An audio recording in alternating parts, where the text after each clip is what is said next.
Hi there. The book Mob 6 by Justin Sheffield is today's review. The title refers to one of the two elements in the early days that got together combined to form SEAL Team 6. So he is using the old term from pre-SEAL Team 6 days, really. Just, I think, really to make the title something different from some of the other books on the subject. So Justin Sheffield joined the Navy, went through the basic school and then the trade school.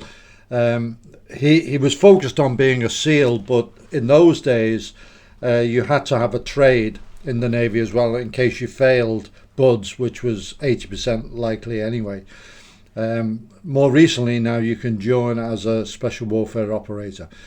So the trade he chose was working in the navigation department, and the school was at Dam Neck, adjacent to where SEAL Team 6 or Dev Group was based. So he used to see guys running on the beach who were from SEAL Team 6, and he kind of aspired to join them. He has applied for BUDS, is doing a lot of preparation, training, but really nothing prepares him for even the first day at BUDS. So right on the first day, he's been told that it's really casual down there, so he doesn't bother doing his boots properly and everything. Straight away gets picked on, and the whole class has to run down to the water, roll in the sand, sugar cookie stuff, and then the fun begins. While they're down there, the DS, the instructors, have raided the barracks, and mattresses, beds, everything being thrown out. And this continues for some time. One of the favourite things is to have them run down to the water, get a mouthful of seawater and sprint back and then spit it out at the finish line. And of course it's almost impossible to do, so that continued for a long time. Then several hours of log PT, which anyone who's ever done it knows it's really arduous, because it's a team event, and you can be doing okay, but other people can screw the whole thing up. So he progresses into the first phase, and during Hell Week he gets a strep throat, and he complains about his throat, and an instructor says open wide and pours Tabasco sauce in there. And then someone else realises he's really in trouble and takes him to the med centre, where he's given antibiotics and everything. Excuse me. And waiting outside is an instructor with a hose to soak him, just so he hasn't been dry too long. So, I've reviewed several books on the SEALs, and no one ever found BUDS, and particularly Hell Week, easy. And some people find the subsequent phases even harder. Second phase with the diving, a lot of people fail that, and then land warfare, quite a few people fail that as well. So everybody's got their own weaknesses.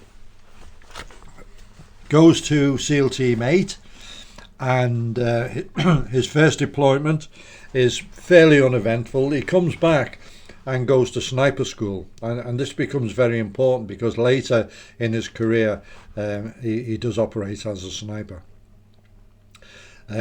Excuse me. He then screens for Green Team, which is the selection process for SEAL Team 6 or Dev Group, or what the guys over there usually just call it the command, and then does another deployment, because you had to have done 2 deployments before you can go there.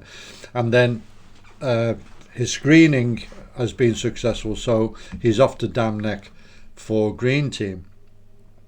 And the process there is absolutely rigorous and professional and high speed. They start off with free fall training out at Marana in Arizona. Now, I believe they changed this now and they start with CQB. And the reason being is that so many guys fail CQB that it was a waste putting them through the free fall. So I believe they reversed that. But he started with free fall, their Green Team, and any slight errors, a strap twisted wrong or whatever, and the DS had you running up a tower with a 200-pound dummy. So 3 weeks of free fall training, then they're off to the Mid-South Institute in Mississippi for CQB. And as I say, this is where a lot of guys fail, to the point where Justin Sheffield says the DS, the instructors, used to keep open return flight tickets for the guys because you were expected to fail. And the shoot houses had balconies, and you could have at least 2 and sometimes 4 DS watching just you and picking up every single thing. How you place your feet, your muzzle consciousness, your engagement, your speed, weapons manipulation during stoppages, this kind of thing. And it's all highly critiqued. Every day started with either a 10-mile run or 2 hours of combatives, and then they were in the shoot houses or on the range, alternating between the two, in the very humid atmosphere down in Mississippi for the rest of the day, and that went on for weeks. And because CQB really is the raison d'etre of hostage rescue teams, gets through all the different phases, vehicle work, etc., of Green Team, and is posted to Blue Squadron, and they deploy to Afghanistan. Some of the guys went to Iraq, but his troop went to Afghanistan. And at first it was pretty uneventful, but then the leadership took the bull by the horns and decided to go off and go after a high-value target in Helmand. And this, it was an offset insertion. Helicopters dropped them off several miles, then a walk-in, which resulted in a massive firefight. So it was a good initiation for the new guys. And then the operations tempo throughout the rest of the book is just amazing. Deployments mainly to Afghanistan. They killed in one deployment, they reckon they killed 400 Taliban.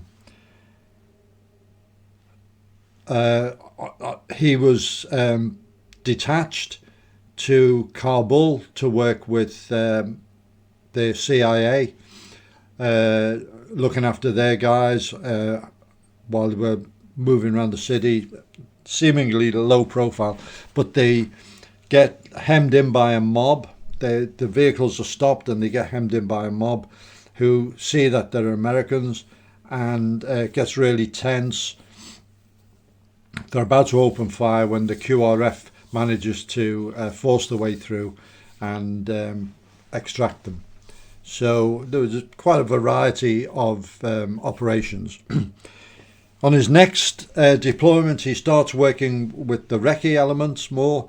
Firstly, just on joining in on the planning and learning how it's done, and then eventually does become a member of the recce troop, and starts getting a lot of sniper work, and it's absolutely jaw-dropping just how many sniper hits they did, because prior to 9/11 in the military, sniper employment was rather rare and single digits. But these guys were, in one engagement, they were getting half a dozen sniper shots alone. Then in 2012, a classic tier 1 task, a hostage rescue in Africa with a free fall insertion. Couldn't ask for anything more. So Justin Sheffield is the jump master, or the lead jumper on the mission. Briefs all the guys for the all aspects of the insertion and so on. It's a long time planning. The mission was to rescue an American who'd been kidnapped by the Somali criminals down there, who same people who do the piracy.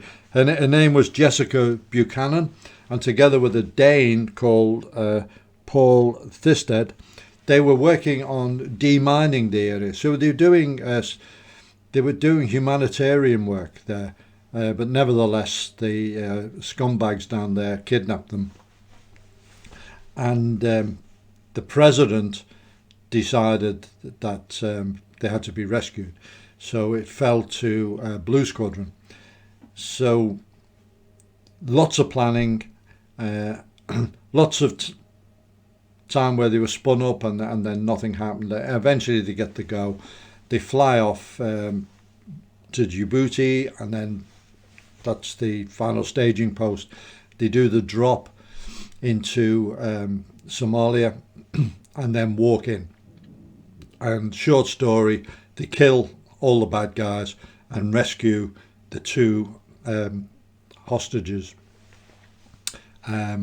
So it's a really good result of what I say is a classic. It's what SEAL Team 6 was and Delta were created for, really, for hostage rescue. That was their primary mission. So the book is absolutely chock full of events. He has no problem killing terrorists. He sees them as the enemy of us all. Can't disagree.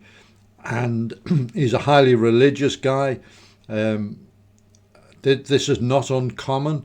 A lot of the Delta guys, in fact, I haven't met that many Delta guys, but all the ones I have met have been highly religious. And he quotes scriptures quite a lot in the book, and it obviously means a lot to him, and it sustained him a lot. And he's continued in his civilian life. He's continued trying to help with the families of guys from the SEAL community who've suffered loss. So terrific book, Mob 6, Justin Sheffield. It's well worth a read.